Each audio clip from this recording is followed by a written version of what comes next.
मैया को सब पता है, इतनी जल्दी तेरा पेट भर ही ना सकता।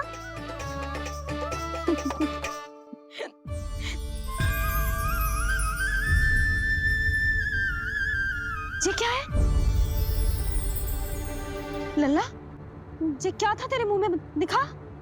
ओहो, मैं तो भूल ही गया था कि मेरे भीतर ही तो सारी सृष्टि समाई हुई है। मैया ने उसकी झलक देख ली, अब क्या होगा? क्या हुआ यशोदा? सुनो जी, हमारे लल्ला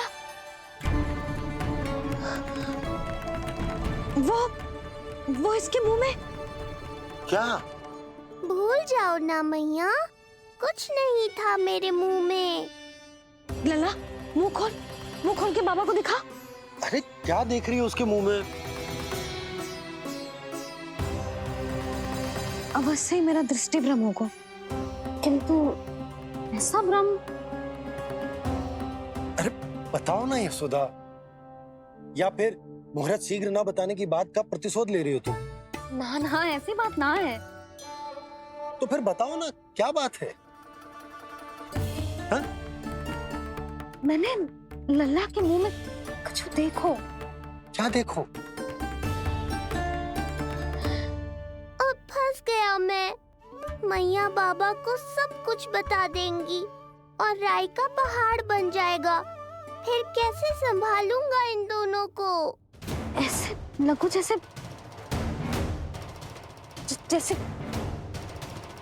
जैसे पूरा का पूरा ब्रह्मांड। ब्रह्मांड लल्ला के मुंह में। अच्छा, तुम मेरा मुंह देखो। हाँ।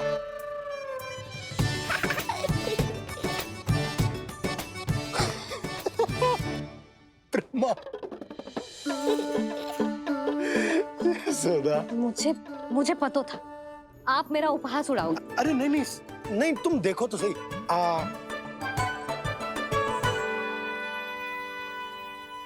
ब्रह्मांड ना सही, गोकुल तो दिखना चाहिए।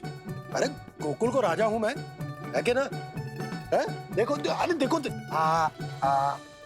धन्यवाद बाबा, आपने इस बात को गंभीरता से नहीं लिया, इसलिए अब मैया भी नहीं लेंगी। आज तो बचा लिया आपने। आज के बाद ना आपको कुछ बताऊंगी ही ना। आप जाओ, नामकरण उत्सव की तैयारी करो। और हाँ, इस बार भी उत्सव छोटा ही करना है, जो तो मत ही बोलना आप। हाँ। अब इसे कैसे समझाऊं कि हम कोई भी उत्सव बड़ा ना कर सकते? व्यर्थ ही कंस की दृष्टि पड़ जाएगी हम पर।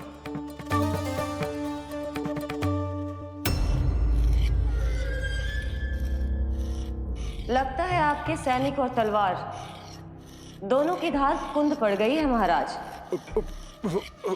महाराज, मुझे भय था कि कहीं ऋषि गर्ग मुझे श्राप ना दे दे।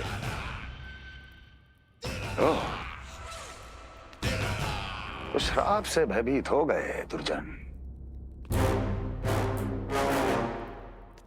किंतु कंस तो कोई श्राप नहीं देता, सीधा मृत्यु देता है। ऐसा न करें महाराज,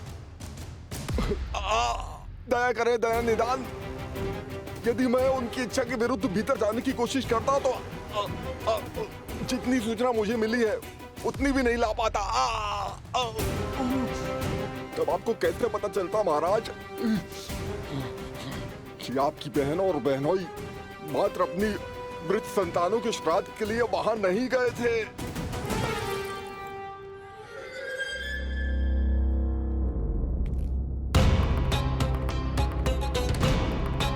आगे बोलो।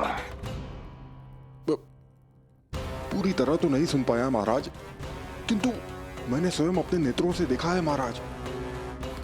राजकुमारी देवकी ने ऋषि गर्ग के हाथ में कुछ दिया था।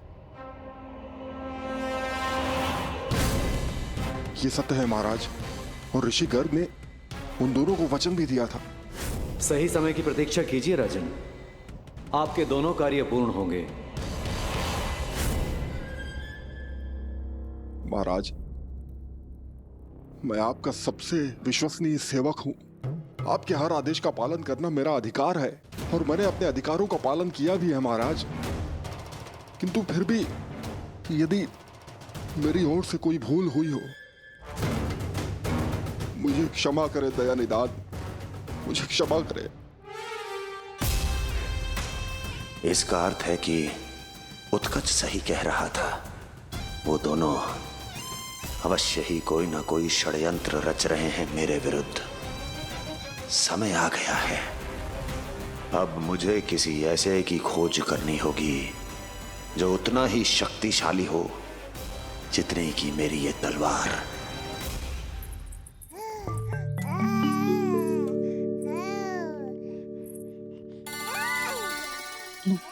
अभी से पुकारने लगो जी, अभी तो आई हो रसोई में।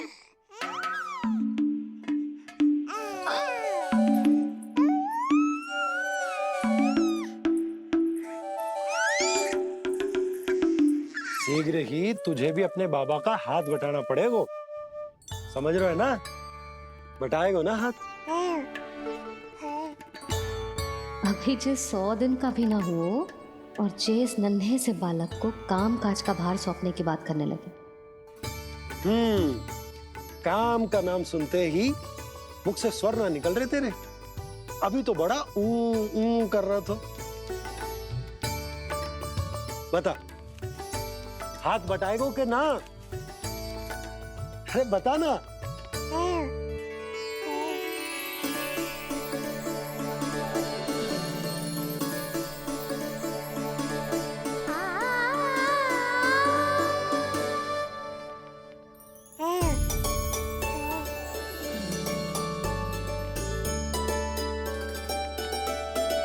कल तू पूरा 100 दिन को हो जाएगा लल्ला। पंडित जी आएंगे, तुझे नया नाम मिलेगा। देखो तो मन में तो इनके भी कितना उत्साह भरो है, बस दृष्टि में मैं ही आती हूँ। और कल तुझे वो नाम मिलेगा लल्ला जिससे पूरा संसार तुझे पहचानेगा।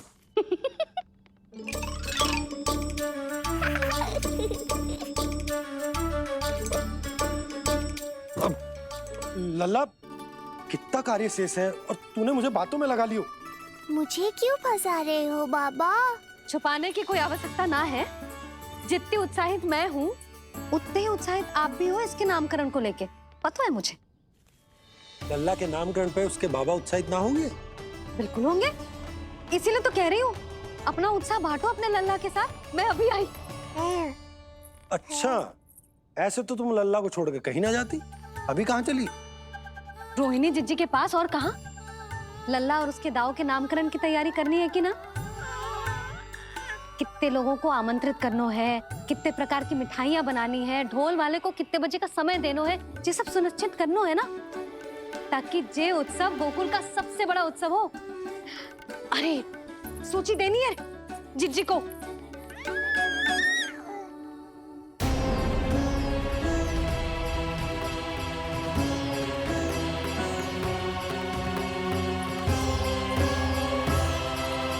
सबकी कोई आवश्यकता ना है। आवश्यकता ना है मतलब? कहना क्या चाहते हो आप? मैं ये कहना चाहता हूं कि यशोदा, सत्य तो ये है कि हमें दुख में ना अत्यधिक दुखी होना चाहिए और ना सुख में अत्यधिक उत्साहित। प्रसन्नता कितनी भी क्यों ना, हमें उत्सव संयम से ही मनाना चाहिए।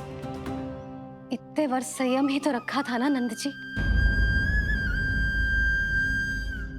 जे समय संयम का ना आनंद से बावले हो जाने का है। यशोदा, हम आयोजन छोटा ही करेंगे। मैं कुछ सोच समझ कर ही तो कह रहा हूँ। पर क्यों? मुझे भी तो समझाओ। हर बात समझाने की ना होती यशोदा। अच्छा, पति पत्नी में भेद हो तो है? ठीक,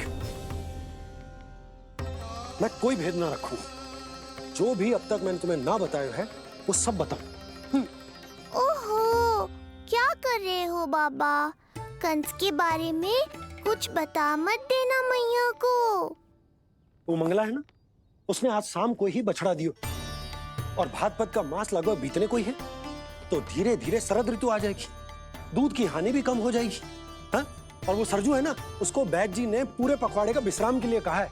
क्यों? क्योंकि वो ठाट से गिर गए थे और गिरते समय उसे भीतरी चोट लग गई थी। अरे और... बस बस बस, ये सब मुझे क्यों बता रहे हो? इसका नामकरण से क्या संबंध? तुम्ही ने तो कही ना कि पति पत्नी के बीच में कोई भेद ना होता, तो मुझे जो भी बात पता है मैं तुम्हें बताऊंगा। कितनी समझदारी से बात बदल देते हो आप, और भोली भाली मैं आपकी बातों में आ जाती हूँ, और इस सब में असली बात तो रह ही जाती है। किंतु आज बात मेरे लल्ला की है, उत्सव तो विशाल ही होगा, और इस बारे में कछु और ना सुनूंगी मैं। आप लल्ला का ध्यान रखो, मैं जा रही हूँ रोहिणी जीजी के पास। यशोदा,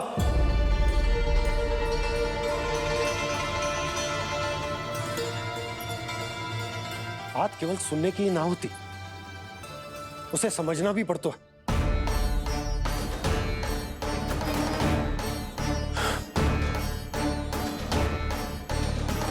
विश्वास है ना मुझ पर? मैं कुछ सोच समझ कर ही कर रहा हूँ ना। उत्सव तो छोटा ही होगा,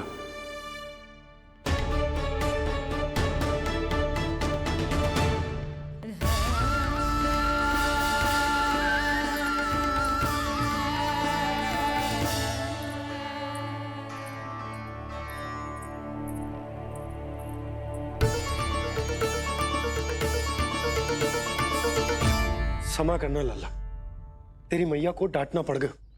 आपको मेरी सुरक्षा की चिंता है बाबा, समझता हूँ मैं, इसलिए आपने ये निर्णय लिया है। समझ में नहीं आता, कब कौन सा निर्णय क्यों लेते हैं आप? यदि कंस को समझना इतना आसान होता तो कंस नहीं होता। ये नया सिंहासन उसके लिए है जो मेरा विश्वास पात्र बनेगा। मेरे दाहिने हाथ की तरह मेरे मन के सबसे निकट होगा वो। मंत्री परिषद में विशेष स्थान की प्राप्ति होगी। मेरे बाद पूरे राज्य के लिए उसी का वचन होगा। शासन। किंतु ये अधिकार केवल उसे प्राप्त होगा जो मेरी परीक्षा में उत्तीर्ण होगा। मेरा सबसे महत्वपूर्ण कार्य करेगा वो। इसलिए जाओ, कह दो सभी बाहुबलियों को, महाबलियों को, दैत्यों को, दानवों को, प्रेतों को, पिशाचों को, सभी को ये सूचना दे दो ना ना ना ना, सूचना नहीं, चुनौती दो कि यदि साहस है तो आए, मेरी परीक्षा में उत्तीर्ण हो और इस सिंहासन पर बैठने का अधिकार प्राप्त कर ले। जाओ। और हां, ये अवश्य कहना कि केवल वही आए जिनके हृदय में साहस का ज्वालामुखी धधकता हो, जिनकी तलवारें पर्वतों का सीना चीरने को व्याकुल हो, जिनकी संकल्प शक्ति इतनी दृढ़ हो कि मृत्यु से टक्कर ले लें। कायर नहीं चाहिए मुझे। जाओ। महाराज, आप जिसे भी ये विशेष पद देंगे, भविष्य में यदि वही हमारे शीश पर बैठ गया तो क्या करेंगे आप? पहले ऐसा कोई योद्धा सामने तो आए अस्ति जो उस विष्णु के अवतार का संहार कर सके।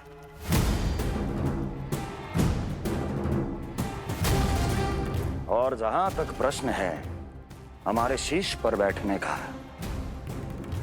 तो स्मरण रखो अस्ति, कंस को अच्छी तरह आता है ऐसे तो साहसियों को बीच दरबार में खड़ा करके अपनी उंगलियों के संकेत पर नृत्य करवाना। ता दीर्घ ता। और अपना कार्य सिद्ध होने के बाद उनके तन से उनके शीश को उतारना। कंस को भली भांति आता है।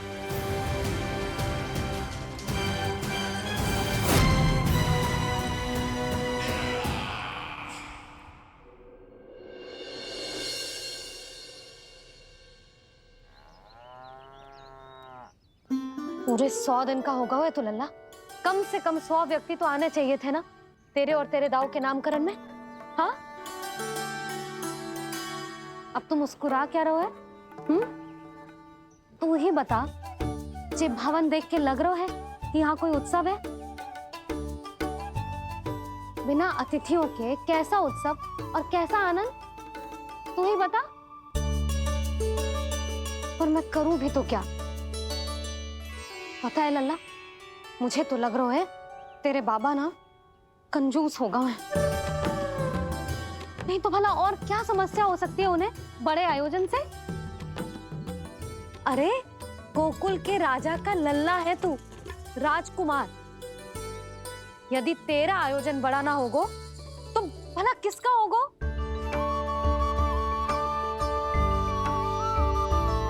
मेरी ही भूल है, मैं भोली हूं, इसीलिए व्यर्थ में तेरे बाबा की बातों में आ गई। मैं भोली हूं ना, व्यर्थ में उनका कहा मान गई। किंतु अब ना मैं कोई मांग रखूंगी, ना मैं उनसे बात करूंगी।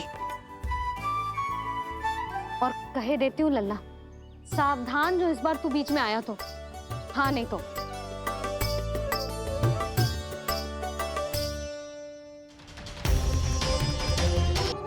हाँ। सब ठीक तो है ना? आप इतनी चिंता में क्यों हो जी?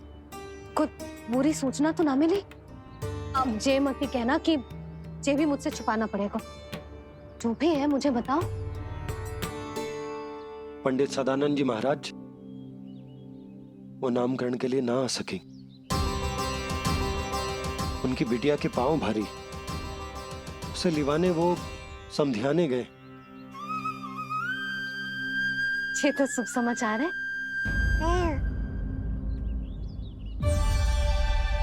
किंतु मेरे लल्ला का नामकरण अब वो सही मुहूर्त पे कैसे होगा? वही तो समझ ना आ रहा। ऐसे मन छोटा करने की आवश्यकता नहीं है मैया बाबा। आप दोनों तो स्वागत की तैयारी करो, आ रहे हैं वो।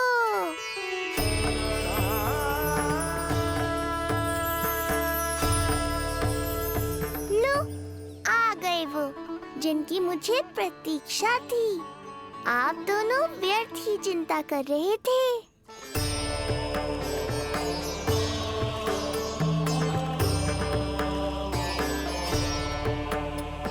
अब कौन करेगा मेरे लल्ला का नामकरण? ऋषि गर्ग, नंदराज, रानी भाभी, महान ऋषि गर्ग हमारे गांव में पधारे हैं।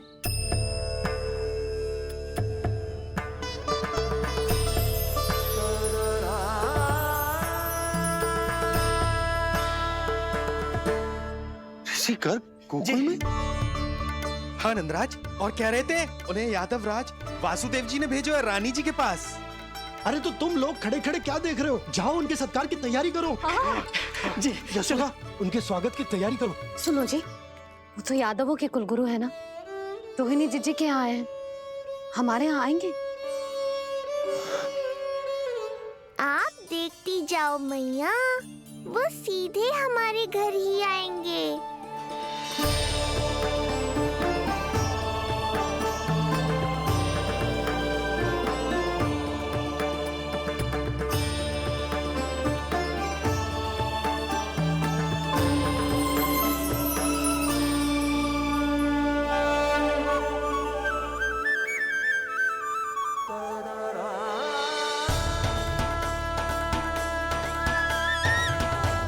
ये क्या हो रहा है मुझे?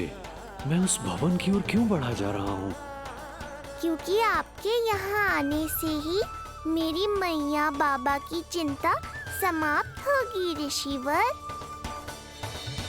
ये बात तो मैं न जानता। कल्याण हो। भगवान श्री नारायण के महान भक्त आज हमारे गांव में पधारे। हमारा जीवन सफल है गया आज। वो भवन आपका है नंदराज? आपके शुभ चरण पड़ेंगे तो हमारा जय भवन पवित्र हो जाएगा।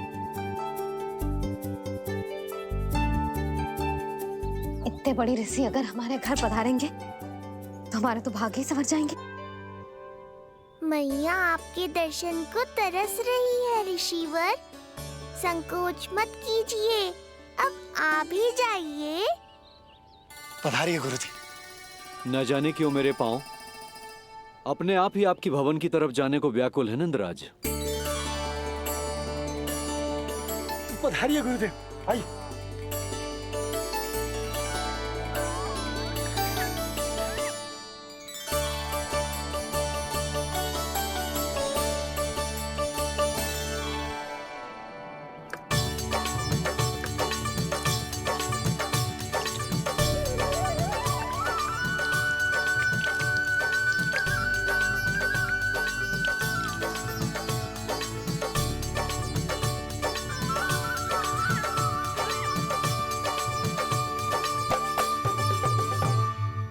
कल्याण हो।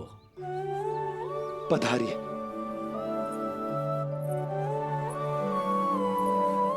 आया तो था मैं रानी रोहिणी के भवन में, पर पता नहीं कैसे यहाँ खींचा चला आया।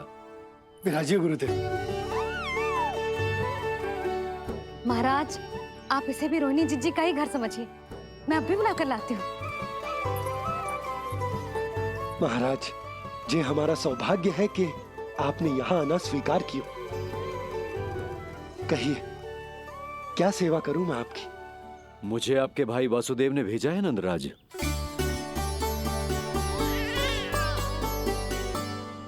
प्रणाम गुरुदेव। स्वामी जी ने आपसे इतनी दूर आने का आग्रह किया है। अवश्य ही कोई बड़ा कारण होगा।